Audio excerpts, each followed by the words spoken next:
Hello and welcome. So today we're going to be talking about retinal prosthesis called Argus 2. It's from the Argus 2 brand. So some people who are blind, they have dead photoreceptor cells, like for example the disease retinitis pigmentosa. So one potential solution treatment for these people is by using a retinal implant or prosthesis.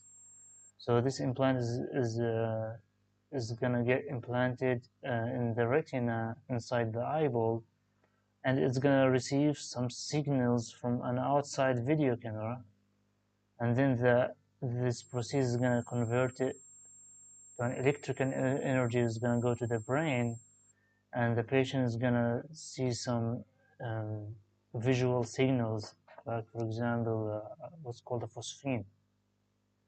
So in this article, they implanted this prosthesis in 3 patients. So the first patient is 58 years old. It was implanted in his right eye. The second patient is 36 years old, and it was implanted also in his right eye. And the third patient is 43 years old, and the prosthesis was implanted in his left eye. So you see in this ophthalmoscopy, we see the prosthesis. It's visualized over here. It's here, here, and here. And here we see the optic nerve, and the macula is somewhere near here.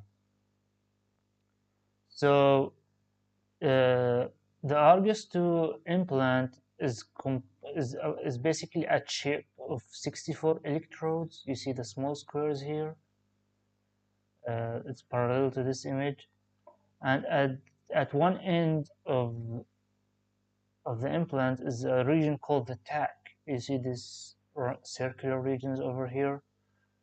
Um, so in order for a signal in order for the patient to see something, like for example a phosphene, a certain threshold should be met, an electrical threshold.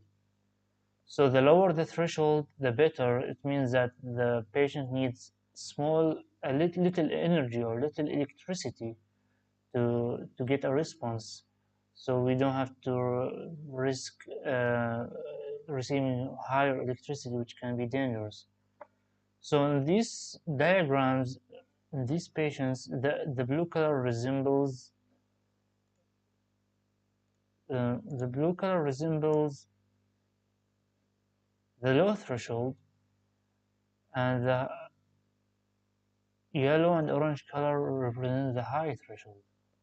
So if you notice, the low threshold areas are usually they are on the lower bottom of the implant. So they are here, and if we compare it to the image, they're going to be here. Um, so you notice they are near the macular region. So they are here and here, and also here. These are there, and they are here. So they are near the macula. But the higher thresholds are near the tack. So the higher threshold here are near the tack area. And they're here, and they're here, and here. So that's an important finding in this article. And the other important finding is that the number of low threshold electrodes in the first patient was 3, and the second patient was 28, and the third patient was 22. So you can notice that the highest number of the low threshold electrodes were in the second patient, who is the youngest, who is 36 years old. It's written right here. Thank you so much for watching.